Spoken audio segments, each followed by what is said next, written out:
अस्सलाम वालेकुम। आज की कहानी है मेहनत में बरकत। एक गांव में सुल्तान नामी किसान अपनी बीवी और 4 लड़कों के साथ रहता था। सुल्तान खेतों में मेहनत मजदूरी करता था और अपने कुंबे को खिलाया करता था। लेकिन इसके चारों लड़के सुस्त थे, जो इसी तरह गांव में घूमते थे।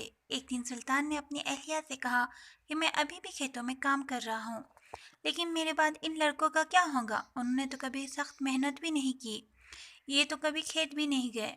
सुल्तान की अहलिया ने कहा, आहिस्ता आहिस्ता वो भी काम करना शुरू कर देंगे।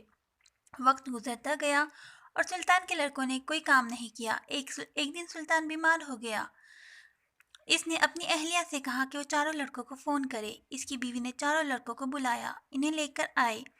सुल्तान ने कहा, अब मैं ज़्यादा दिन नहीं जीऊँगा। सुल्तान परेशान था कि इसके जाने के बाद इसके बेटों का क्या बनेगा।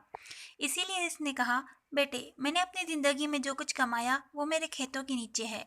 मेरे बाद आप इस खजाने को निकाल लेना। ये सुनकर चारों लड़के खुश हो गए। कुछ अरसे बाद सुल्तान की मौत हो गई। सुल्तान की मौत के कुछ दिन बाद इसके लड़के दफनशुदा खजाने की तलाश में खेत में गए। उन्होंने सुबह और शाम तक सारा खेत खोद लिया, लेकिन इन्हें कोई खजाना नजर नहीं आया।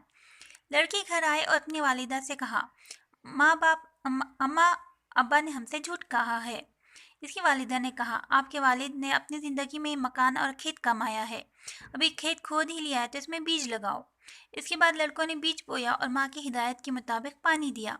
कुछ अरसे बाद फसल बड़ी हो गई। तो मेहनत ही क्या है, असल खजाना है।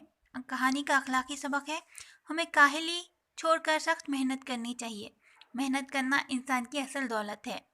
तो प्लीज़ लाइक कीजिए, शेयर कीजिए, सब्सक्राइब कीजिए।